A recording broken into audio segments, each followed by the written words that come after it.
Namaste students. So today we deal with a new chapter, that is chemical kinetics. Okay. So before going with this concept, chemistry is nothing but where the changes will take place from one substance to another substance through a chemical reaction. Okay, chemical reaction will take place as well as reactant will convert into product. So that is nothing but chemistry. So whenever this chemist scientist, whenever they do with any new experiment, they'll check with their the feasibility. Okay, the feasibility of the reaction. Feasibility in the sense the reaction is spontaneous or non-spontaneous. Okay, so that they'll check based on your delta G in the sense thermodynamic. Okay, so they will check whether the reaction is spontaneous or not. Okay, so that they'll check first, feasibility, and later they'll check with the extent of the reaction to reach the equilibrium as well as the speed of the reaction to attain the equilibrium. So along with these three concepts, they will check with the rate of the reaction. Okay, so that rate of the reaction will be studied under this chapter, that is nothing but chemical kinetics. So now, for example, food will get spoiled. Okay, so on what rate it will get spoiled, or what are the parameters so that it goes with the spoiling of the food, as well as like automobiles, it will run. Okay, how it will run? Because of the mechanical energy which will be generated by the fuel. Right. Okay, so now fuel, when this fuel will burn, on what rate it will burn, or what controls the rate of the fuel to burn in that automobile, all those things will be studied under a topic, so that will be known as chemical kinetics. Okay, so chemical kinetics is nothing but we'll be learning regarding the rate of the reaction as well as the mechanism of the rate of the reaction and the condition which helps to alter the rate of the reaction. So that will be studied under the topic. So that is nothing but chemical kinetics. You know what is mean by kinetics. Kinetics is nothing but, see, this has been derived from a Greek word, that is nothing but kinesis. Okay, so it has been derived from kinesis. Okay, so it is a Greek word. So kinesis is nothing but kinetics. What is the meaning of this kinesis? This means the movement.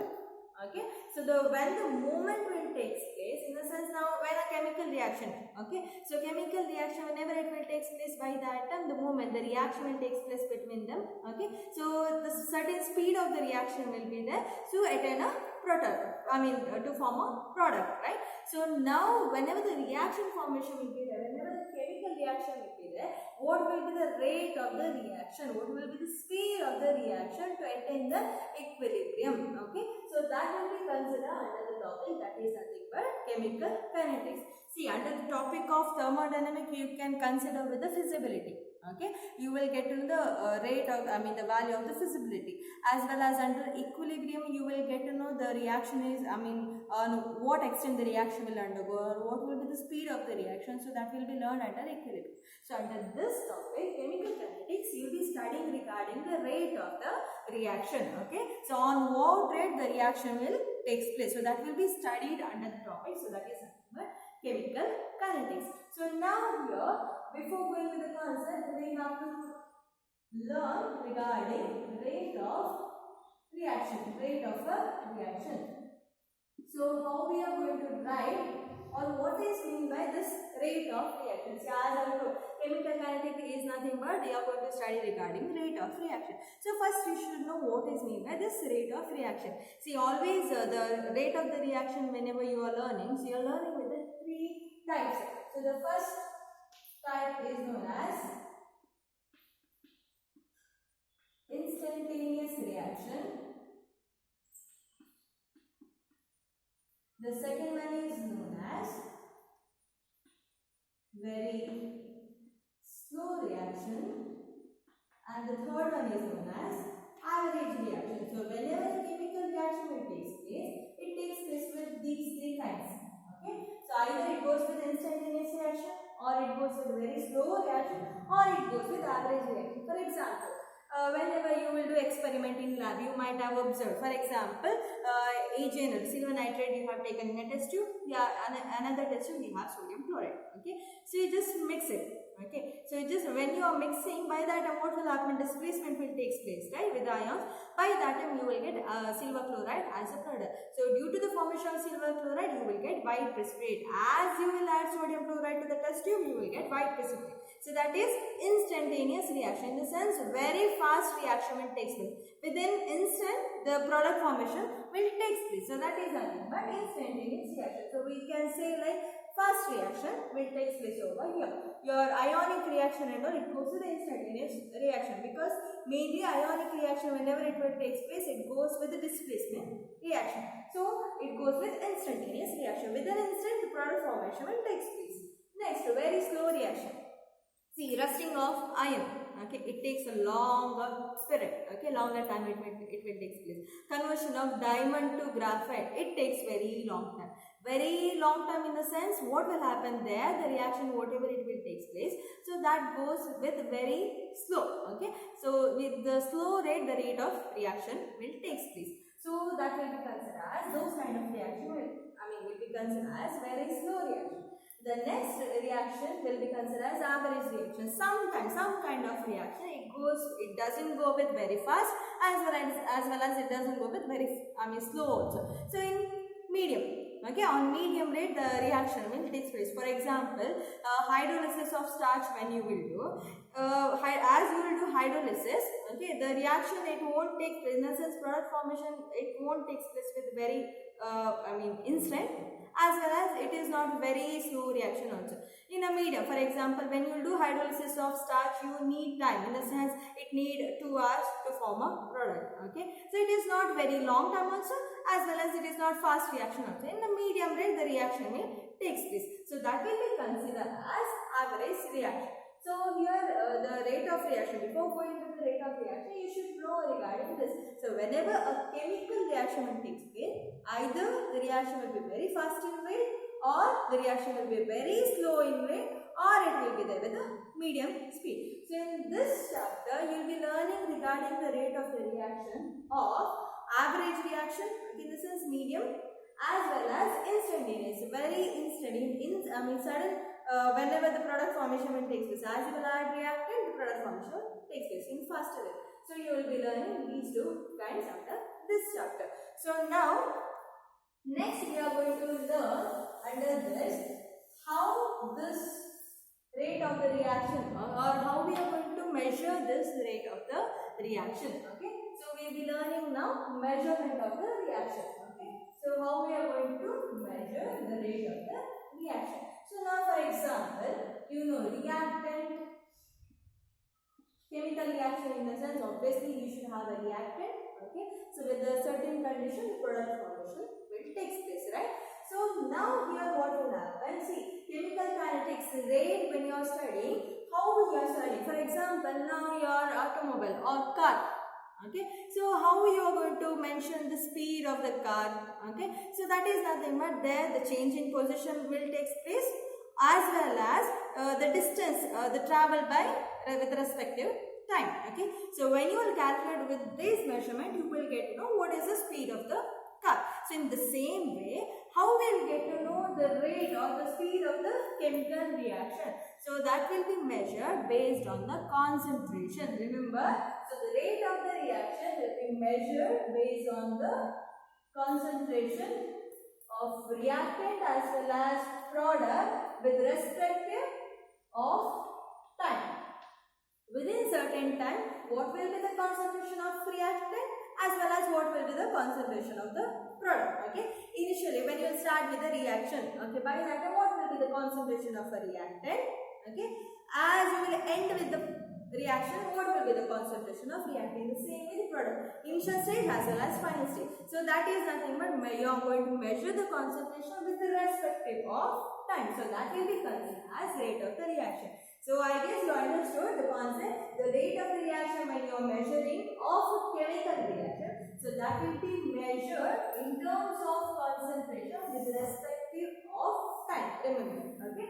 So now here we will just take an example. I will just let you know how we are going to write the rate of the reaction, because it should have some measurement, right? So when you are writing the reaction based on the concentration as well as time, how we are going to write it? Okay. So now in the chemical reaction, so now reactant will undergo reaction so that you will get a product. So now I will take the initial time as T1. Okay. The initial time is T1. By that time, what will be the initial reactant will be initial reactant concentration will be R1. Because we are learning in terms of concentration, right? So initial concentration of your reactant is R1. Okay. So what we see, this is with respect to time of T1, right? So what will be the initial product by that time? The product, just started with the product. So that initial product will be mentioning in terms of concentration of P1. Okay, you know, if you are writing in terms of this bracket in the sense, this bracket represents concentration. Okay, so concentration of the reactant initially it will be R1. So concentration of product initially it will be P1 with the initial time T1. Okay, now the time has been increased. Okay, so time it will take, for example, this reaction it takes 30 minutes. Okay, so the first minutes the initial reactant will be this much, initial product formation will be that much. Okay, P1. Now the reaction will undergo, it will just 30 minutes. The product formation has been taken place. In the sense, time has been increased now. Okay, the final time is T2 as well as the final reactant that you are going to write as final concentration of reactant will be R2 as well as final concentration of your product will be P2. Now, when you are writing rate for this reaction, okay, if you are writing rate for reactant, okay, if you are writing rate for reactant, how we are going to write? See, rate when you are measuring, by that time the changes, whatever it will take place, that should be measured. So that is nothing but R2 minus R1 divided by with respective of time. So that is nothing but T2 minus T1. So rate of reaction when you are measuring, okay, the changes with the reactant, the changes with the concentration of the reactant divided by with respect to time. So that is nothing but T2 minus T1. In the same way, for this, if you are writing, see, R2 minus R1, in the sense concentration of R2 minus concentration of R1, you can write change of concentration of R, you can write in terms of delta. Why delta representation? Changes when it will take place, changes with the temperature, change in enthalpy, change in entropy. Okay, always you are measuring in terms of delta. Delta represents the changes, whatever it will take place with the final concepts. By that time it will be measured as delta R by. Here also the changes whatever has been taken place, so it will be measured in terms of delta T. Okay, so in this way you are going to write. Now when you are writing for product, so product when you are writing rate, okay, so for product when you are writing rate for product when you are writing, by that it comes as P2 minus P1, okay, the concentration of P2 minus concentration of P1 divided by with respective of time P2 minus T1. So this also you can write as the changes whatever it will take place, delta of concentration of P divided by delta T. And remember, very important concept. So when you are writing the concentration for reactant as well as when you are writing the concentration of product, you are supposed to write sign. You are supposed to mention sign. So how you are going to mention? See, what will happen as the reaction will take place. Okay. So by that then the concentration of reactant will increase or decrease. Think. So now the reaction has been started. Okay, reaction has been started. Reaction will take place. The reactant concentration will go on decreasing, so that the product formation will go on increasing. So here reactant concentration will go on decrease. Why it will decrease? Because the reactant will start forming a product, right? So the product concentration will go on increasing. So at the first minute, reactant will be more. Okay, product will be less. But as time increases, reactant will decrease, product formation will increase. So reactant concentration is decreasing, so it should be written with a negative sign. Very important. For reactant, when you are writing rate, you are supposed to mention with a negative sign. When you are writing rate for product, so that should be written with a positive sign. Okay, remember Remember why it is? Because the concentration will go on decreasing with the reactant. For that reason, when you are writing rate for reactant, it should be written with the negative sign. Okay. When you are writing rate for product, it should be written with the positive sign. So I'll give one example. Now we'll just try how to write the concentration. Okay. So regarding this, the concept we'll discuss later. Okay. So I'll just give one example now. PCl first.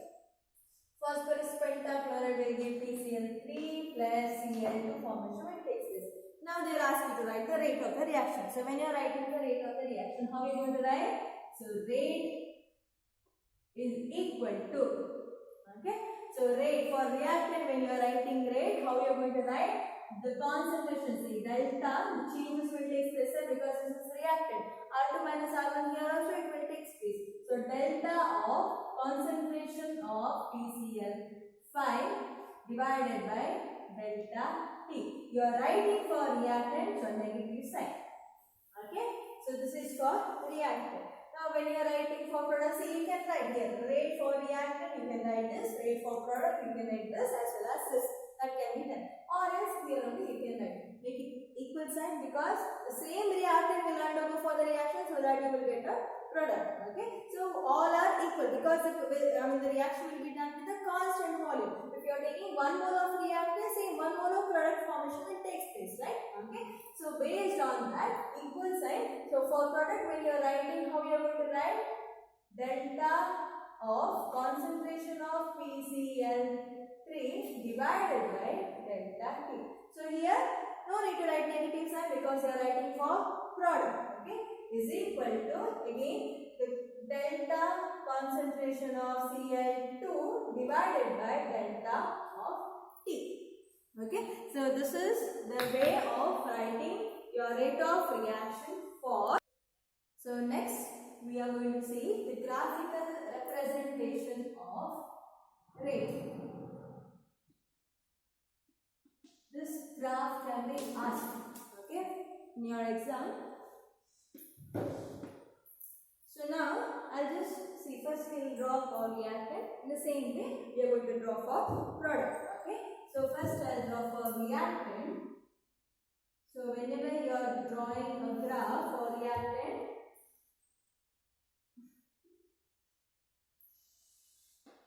so concentration of reactant, okay, here versus time. Okay, so concentration of reactant versus time. Here another graph will draw. So this is concentration of product versus time. Different graph will draw.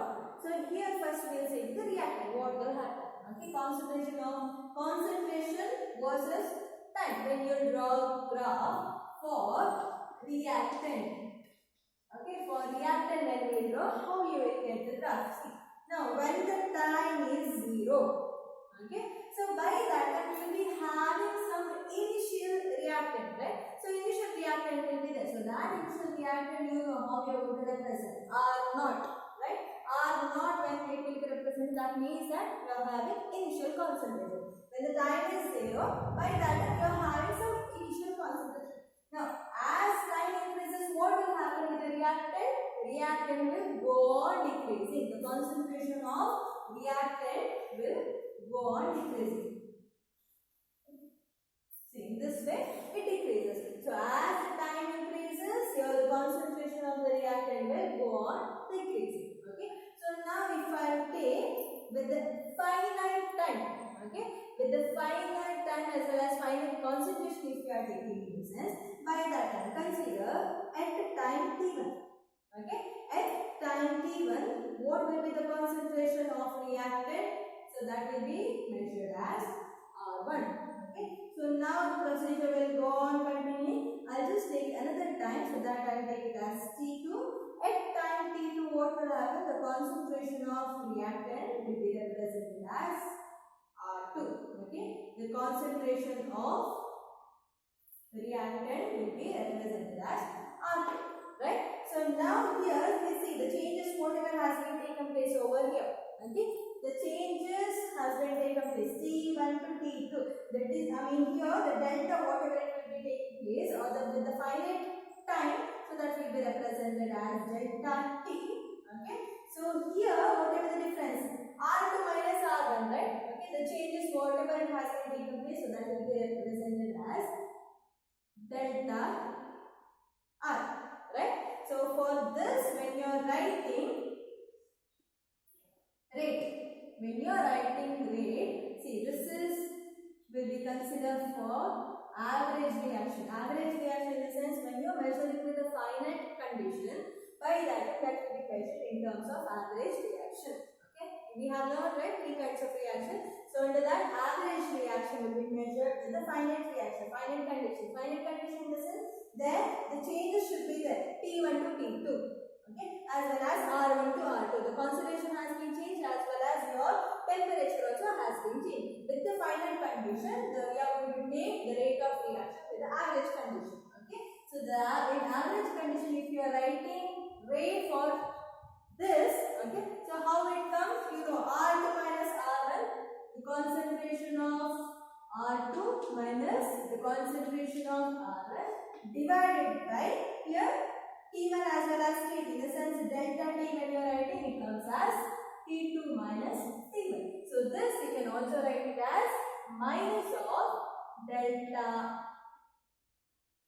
R, the concentration of R divided by delta T. Okay, so R2 minus R1 is nothing but the changes whatever has been taking place with delta of concentration of R divided by delta T. In this way, okay. Now I want to find out the rate of the reaction with a particular time. For example, this time. Okay, at this time I want to measure what is the rate of the reaction. Okay, so with this time I just want to measure the rate of the reaction. Now here I cannot take T1, T2. Okay, as well as here the changes has been not taken place. With the particular instant I want to learn or I want to know the rate of the reaction. With particular instant in the sense instantaneous reaction.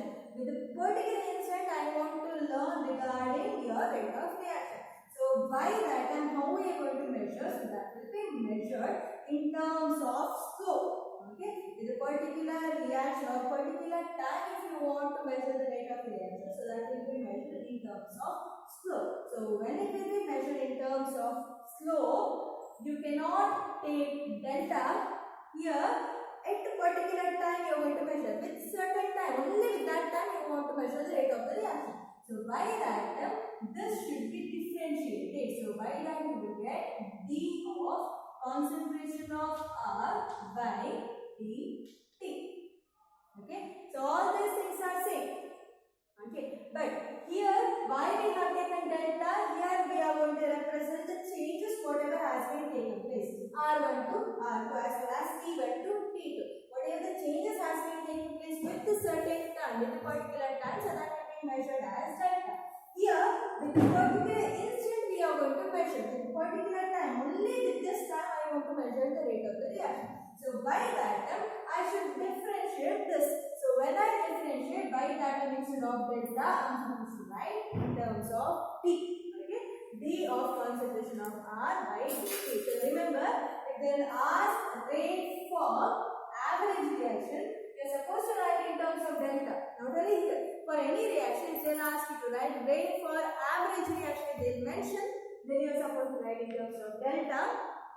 If they will mention as for instantaneous reaction, then please write with T.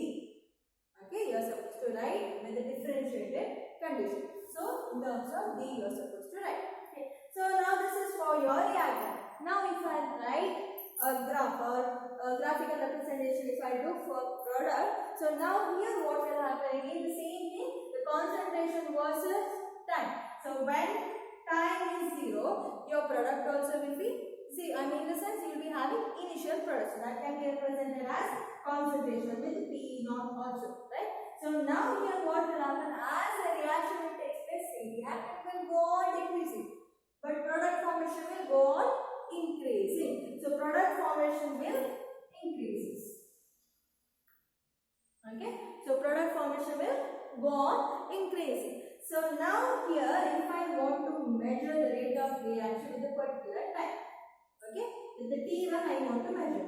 So by that time the concentration will be taken as P1.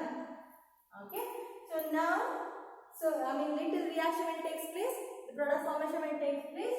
After some time again I want to measure your rate with the reaction, okay, formation of product. So now here at time T2, the concentration whatever has been changed, so that will be taken as P2.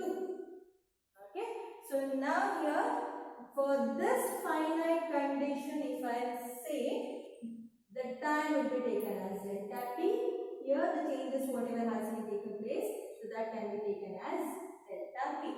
For this, if you are writing rate, okay, R. So for rate for average reaction, why you are writing for average reaction? Because the changes has been taken place. For finite condition you are going to write. For that reason you are going to write R for average reaction, delta of P divided by delta T, or you can write it as P2 minus T1 divided by T2 minus T1, which is nothing but delta P by delta T.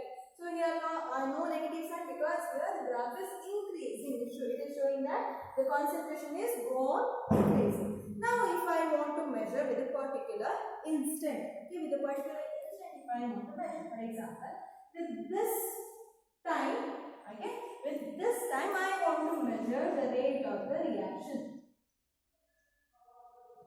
Okay, so with this time I want to measure the rate of the reaction. So by that time how I am going to measure? See, with instant time I am going to measure the rate of the reaction. Okay, so with instant time if I am going to measure, so by that time I am supposed to measure in terms of slope. Okay, for instant reaction if you want to measure rate of reaction, so that will be measured by drawing a slope. Okay, so if you draw slope over here, you will get the rate of reaction for instant reaction. So it will be written as D of concentration of P divided by D of T. Okay, so again the same thing I have done. The changes for finite reaction, whatever the condition you are writing for, those conditions are differentiated, so that you will get D of differentiated concentration of product divided by differentiated concentration, or differentiated with the time, with respective time. So remember, for this also, if they ask for average reaction, you are supposed to write in terms of delta, or instant reaction if they are asking, by that time you are supposed to write in terms of D. The condition will be done with D.